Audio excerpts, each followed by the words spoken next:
Econs. Dan juga penolakan saya Bunga Cahaya Murni dengan NIM 24016007 sebagai moderator dan pemateri. Di sini saya tidak sendirian, saya bersama teman-teman saya, yaitu ada saya Fitriani dengan NIM 24016018 sebagai pemateri 1, dan juga saya Zakiatul Farhati dengan NIM 24016010 sebagai pemateri kedua. Kami akan mempresentasikan mengenai kecerdasan dan perannya dalam belajar. Selamat menyaksikan. Halo teman-teman semuanya, di sini saya akan membahas yaitu kecerdasan. Nah, sebelum itu pasti teman-teman tidak asing kan mendengarkan kata-kata kecerdasan. Kecerdasan itu adalah kemampuan mental seseorang untuk belajar, seperti di dalam perkuliahan, di perlingkungan, atau maupun di persekolahan. Kecerdasan itu juga kita harus memahami dan mengatasi masalah dalam berbagai situasi apapun itu. Dan juga dalam konteks pendidikan perkuliahan atau pendidikan yang dimana itu terkaitnya tentang pembelajaran, kecerdasan tidak hanya terbatas pada aspek-aspek kognitif atau bisa dibilang dengan intelektual, tetapi juga mencakup kecerdasan emosional dan sosial. Nah, selanjutnya itu ada faktor-faktor yang mempengaruhi perkembangan kecerdasan dan klarifikasi IQ yang akan dijelaskan oleh Fitriani. Kepada Fitriani, disilakan. Baik, di sini saya akan menyampaikan faktor-faktor apa saja yang mempengaruhi kecerdasan. Faktor-faktor yang mempengaruhi kecerdasan ini juga terbagi atas dua. Ada faktor internal dan faktor eksternal. Faktor internal yaitu ada motivasi dan kepribadian dan emosi, dan yang terakhir ada pengalaman dan pengajaran. Motivasi ini yaitu pendorong utama bagi individu untuk mencapai tujuannya tertentu. Yang kedua ada kepribadian dan emosi, yang dimana setiap individu yang memiliki kepribadian yang baik cenderung memiliki kecerdasan, dan jika individu yang dapat mengendalikan emosinya juga begitu. Yang ketiga yaitu pengalaman dan pengajaran. Nah, baik pengalaman di keluarga, sosial, dan di sekolah, pengalaman yang baik akan cenderung juga memiliki kecerdasan. Lanjut yaitu ada faktor eksternal. Faktor eksternal ini juga terbagi atas tiga, yaitu ada lingkungan sosial dan keluarga. Nah, dimulai dari lingkungan keluarga, lalu lingkungan sosial cenderung mempengaruhi kecerdasan seseorang. Yang kedua ada lingkungan sekolah dan guru. Nah, guru ini memahami kebutuhan individual siswa. Yang terakhir ada teknologi dan akses informasi.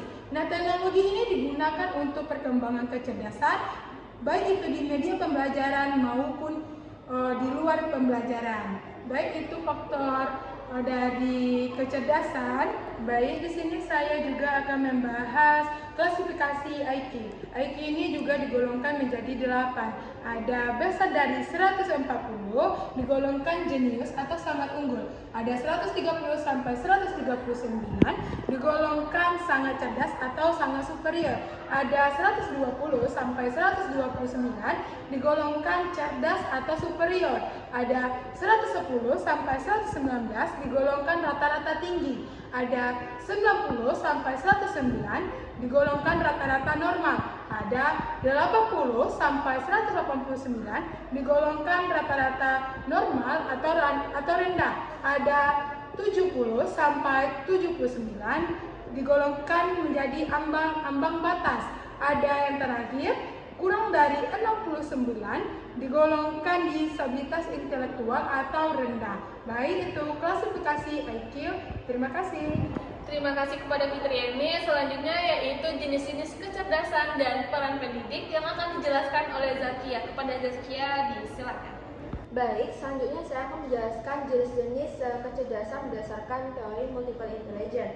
Nah, teori multiple intelligence ini yang dikembangkan oleh Howard Gardner pada tahun 1983 yang menjelaskan bahwa kecerdasan itu tidak hanya sebatas pada kecerdasan intelektual atau IQ saja, tapi ada berbagai jenis kecerdasan.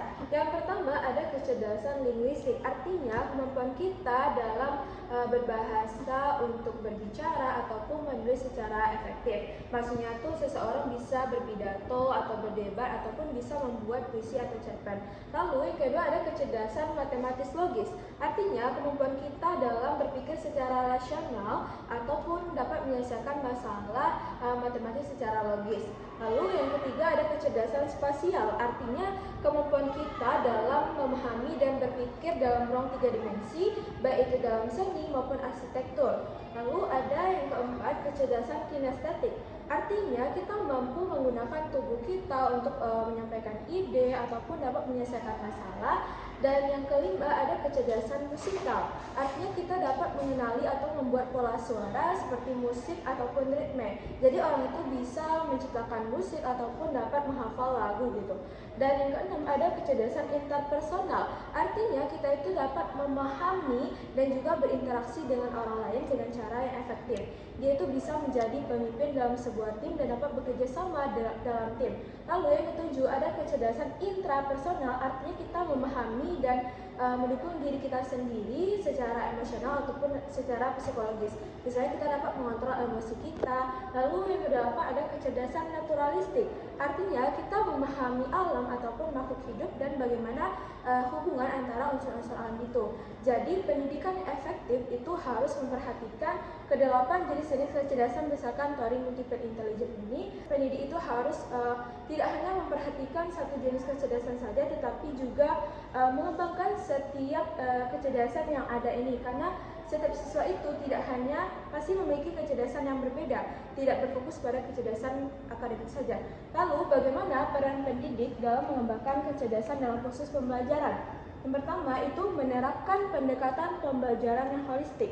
Artinya bahwa pendekatan ini tidak hanya memperhatikan kecerdasan dalam intelektual saja, tetapi juga emosional, sosial maupun psikologisnya.